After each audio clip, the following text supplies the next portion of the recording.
What is up, ladies and gentlemen? It is Dan the Bugman here. I am here today to talk about one of the most misunderstood insects that I deal with, and that is the carpenter ants. What I'm going to be showing you today is how this pest species is actually attacking and causing structural damage to this very large tree behind me. I'm going to show you how I discovered this pest was causing this damage. I'm going to show you what I'm going to be doing to eliminate this pest, and I'm going to be explaining to you how you can prevent this pest from attacking your home. So this story really starts just a few days ago. I was walking around my yard doing some yard work, and I discovered that there was this sawdust next to this tree. And I looked down at it, and at first I didn't really think about it. I was like, oh, it's just some sawdust. It doesn't matter. Who cares if there's some sawdust? And then I was thinking, you know, this sawdust had to come from somewhere. It was probably coming from this tree behind me. So I used my Dan the Bugman pest control skills, and I got down and I started looking at this sawdust. And I figured out, guys, this sawdust was coming from this tree behind me. That wouldn't be too concerning, but guys, this tree, it's alive.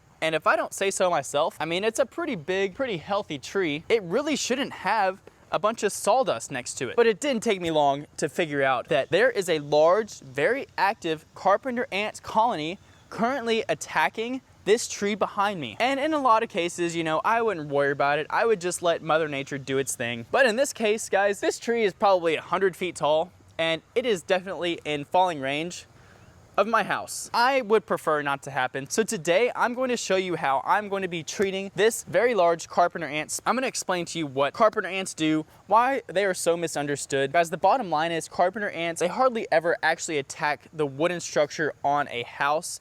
I'm going to explain to you guys why they will not do that. I'm going to show you the cool nest that these carpenter ants have created in this tree behind me, and hopefully by the end of this video, you guys will have a very thorough understanding and appreciation for carpenter ants, and hopefully it will take some stress away. If you see carpenter ants around your house, 99% of the time they are not going to be causing any structural damage to your home. So first things first, guys, I'm going to show you how I discovered this colony in this tree, and I'm going to show you how they're nesting and what they're doing up here. I'm going to ask you to get down and dirty with me a little bit here, and I'm going to show you exactly what I first found when I discovered this carpenter ant colony. So if you look at this base of the tree, guys, once you start working your way this way, this whole area of the tree, it's absolutely covered in sawdust. I came down here and I started looking at it, and it was actually fairly concerning with how much sawdust there is down here. But this is all sawdust. All these little pieces, this is what the carpenter ants chew up and spit out. Once they spit it out, it just falls to the ground and randomly lands in this large area. And if you guys look down here,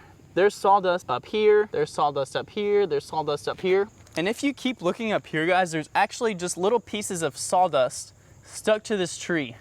And it all leads up to this. You guys see this black circle right here?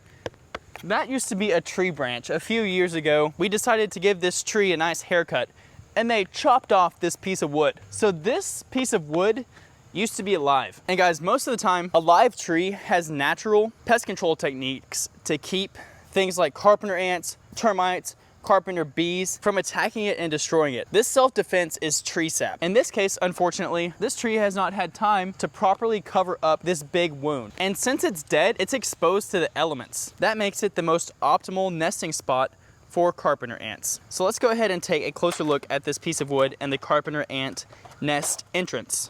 Welcome to the entrance of the carpenter ant nest, guys. Here is the old branch. And if you look around here, there's little pieces of the sawdust. And if you look down in there, guys, I know it doesn't look like there's a carpenter ant nest. It's also a little colder today, so I don't think they're super active today. I have managed to catch a couple of these carpenter ants to give you guys a close-up look at them. They are extremely large ants compared to many of the other ant species in this area. I'm gonna go ahead and let this guy go. I don't think this guy can climb up the wall. This one is extremely large. If you look closely, guys, they have that very classic ant body shape with the 3 segments, but if you look at the jaws up there, see how big those pinchers are, guys? Extremely large mandibles. That's its chewing mouth parts. It uses those to dig out holes in the wood like this hole. So I'm gonna go ahead and let this carpenter ant go right next to its entrance right here. It's still stuck. Come on, buddy. You're home. All right. But if you guys start to take a look at this gallery, you can see the holes that are quite obviously drilled out from these carpenter ants. And there's actually, guys, a branch up there that has done the same thing. This gallery inside of here could go back many, many feet. It's hard to tell how much damage these carpenter ants have caused to this tree. All these chew marks right here, that's all carpenter ants in there. Guys, there's a squirrel approaching me. I don't think it knows I'm here. This is my tree now, squirrel. But guys, the main thing I want to show you up here, and the main thing I want you to take away from this video, is the type of wood that carpenter ants create their nest inside. Now, don't get me wrong, carpenter ants are fully capable, if the right circumstances exists, of creating a nest inside of the structural wood inside your home. But the bottom line is, carpenter ants prefer to make their nests in moisture damaged wood, exposed to the elements. They need that moisture in the wood to help create the perfect environment for their nests. If you've got a really wet crawl space, or if you've got rain damage or some kind of moisture issue affecting the wood inside your house, that's going to increase the chances of you getting a carpenter ant colony infestation almost 100% of the time, guys. The carpenter ants, they don't like that hard, dry wood. Most of the time what we see when carpenter ants do make nests inside of homes is that there is some kind of plumbing leak, there's some kind of roof leak, or there's some kind of moisture issue in the crawl space that is creating an environment that is conductive to these carpenter ants making their nests. When I go to a customer's house, guys, and they say, "Hey, Dan the Bugman, I've been seeing some carpenter ants inside my house. Man, I'm really worried. I hope they're not